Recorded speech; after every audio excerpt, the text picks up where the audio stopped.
ఉత్తరాంధ్రలో ఏజెన్సీ ప్రాంతంలో బాక్సైట్ తవ్వకాలపై రచ్చ కొనసాగుతోంది. బాక్సైట్ తవ్వకాలపై ఆ మధ్య ప్రభుత్వంపై ప్రతిపక్షాలు నిప్పులు చెరిగాయి. గిరిజనుల బతుకులతో ప్రభుత్వం ఆడుకుంటోందని ఆరోపించారు. తాజాగా బాక్సైట్ తవ్వకాలపై స్పందించిన సీఎం చంద్రబాబు వైసీపీ తీరుపై మండిపడ్డారు.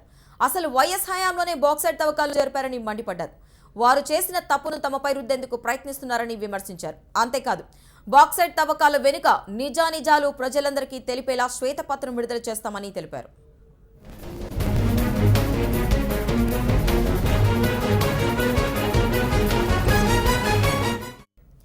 బాక్సైట్ తవ్వకాలపై ఉండవల్లి తీవ్రంగా మండిపడ్డారు.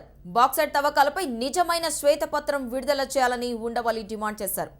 బాక్సైట్ తవ్వకాలపై టీడీపీ చెబుతున్నవన్నీ అబద్ధాలేనని ఆరోపించారు. వైఎస్ ప్రభుత్వంపై జగన్ కు ఏం సంబంధమని ప్రశ్నించారు. జగన్ తప్పు చేసి ఉంటే విచారణ చేసి శిక్షించాలంటూ సవాల్ విసిరారు. టీడీపీ తప్పుడు విధానాల వల్లే ఏపీ దెబ్బతింటోందని ఆరోపిస్తున్నారు.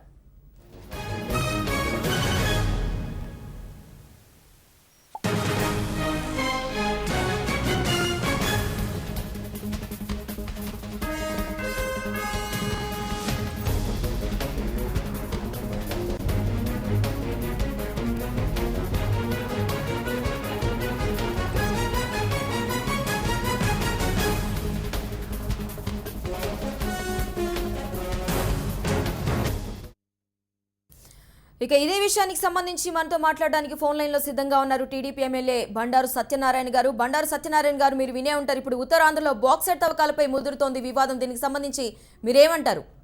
అమ్మ, ఈ బాక్సైట్ అనేది ఆ రోజు మా ప్రభుత్వం ఉన్నప్పుడు కనీసం ఆ రోజు మేము ఏ రకమైన గిరిజన మనోభావాలకు వ్యతిరేకంగా వెళ్ళకూడదని ఆ రోజు మేము డెసిషన్ తీసుకోలేదు. 2004లో వచ్చిన రాజశేఖర రెడ్డి గారు ఆ రోజు మేము ఉద్యమాలు చేస్తున్నాం. నేనైతే ఏజెన్సీలో పాదయాత్ర చేసాం. సిపిఐ సిపిఎం మేము వ్యతిరేకంగా ఏదైతే పబ్లిక్ హీరింగ్కి వ్యతిరేకంగా మేము మాట్లాడాం. మమ్మల్ని అరెస్ట్ చేశారు. కాలా కమిషన్ ఢిల్లీ నుంచి వస్తే వాళ్ళు కూడా చెప్పాం ఇది చాలా విరుద్ధం అని చెప్పి మా మాట వినకుండా, కనీసం గిరిజనుల మనోభావం వినకుండా రాజశేఖర రెడ్డి గారు రసారాల కైమాతో వాళ్ళ బంధువైన ప్రతాప్ రెడ్డితో కొమ్మక్కై నాకరిపాలెంలో ఒకటి, జిందాల్ ఎస్కాట్లో ఒకటి, 2 ఇండస్ట్రీస్ పెట్టాలని చెప్పి మొండిగా. ఒక్క నిమిషం సత్యనారాయణ గారు, ఒక్క నిమిషం. ఇదే విషయం గురించి మనతో మాట్లాడడానికి ఫోన్ లైన్ లో రెడీగా ఉన్నారు ఉండవల్లి అరుణ్ కుమార్ గారు, మాజీ ఎంపీ. అరుణ్ కుమార్ గారు, మీరే అన్నారు శ్వేతపత్రం విడుదల చేయాలి అని చెప్పి. దీనికి సంబంధించి మీరేమంటారు?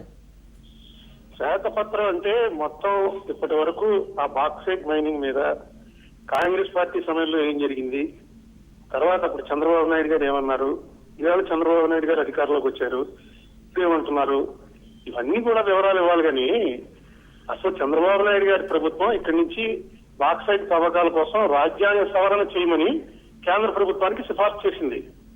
ఎప్పుడైతే సమతా జడ్జిమెంట్ 1997లో వచ్చిందో ఆ జడ్జిమెంట్ లో క్లియర్ గా సుప్రీంకోర్టు ఏం చెప్పిందంటే బాక్సైట్ తవ్వకాలు చేయాలంటే అది గిరిజనులన్నా చేసుకోవాలి, లేకపోతే ప్రభుత్వానికి సంబంధించిన సంస్థ అయినా చేయాలి తప్ప ప్రైవేట్ వాళ్ళకి ఇవ్వడానికి వీలు లేదు, ఇది గిరిజనుల జీవితాల మీద చాలా ప్రభావం ఉంటుంది అని సమత అని ఈస్ట్ గోదావరి డిస్ట్రిక్ట్ కి సంబంధించిందే ఒక పబ్లిక్ ఇంట్రెస్ట్ లిటిగేషన్ వేస్తే దాంట్లో సుప్రీంకోర్టు చాలా స్పష్టంగా చెప్పిన దాని మీద చంద్రబాబు నాయుడు గారి ప్రభుత్వం అప్పుడు కేంద్రంలో ఉన్నటువంటి ఎన్డీఏ ప్రభుత్వానికి కాన్స్టిట్యూషనల్ అమెండ్మెంట్ చేసి ఈ సుప్రీంకోర్టు తీర్పును కనుక మనం తిప్పేయగలిగితే బాక్సైట్ తవ్వకాలకు అనుకూలంగా వస్తుంది, ఇన్వెస్ట్మెంట్లు రావాలంటే ఈ గిరిజన కోఆపరేటివ్స్ వీటిలో జరిగే పని కాదు, ఫారెన్ ఇన్వెస్ట్మెంట్ బయట నుంచి ఇన్వెస్ట్మెంట్ రావడానికి ఇదని చెప్పి చేశారు. అదంతా ఆ సీక్రెట్ డాక్యుమెంట్స్ అన్ని కూడా పొద్దున్న నేను ప్రెస్ మీట్ లో చూపించాను.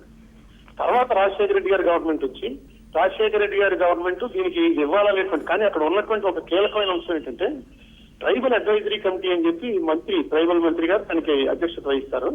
అది చంద్రబాబు నాయుడు గారు గవర్నమెంట్ లో ఉన్నప్పుడు అధ్యక్షత వహించినటువంటి మణికుమారి గారు ఆ తీర్మానం దాన్ని వ్యతిరేకించి తీర్మానించారు. రాజశేఖర రెడ్డి గారు సీఎం గా ఉన్నప్పుడు బాలరాజు గారి అధ్యక్షతన జరిగినటువంటి కమిటీ కూడా ఈ బాక్సైట్ మైనింగ్ కి వ్యతిరేకంగానే తీర్మానించింది.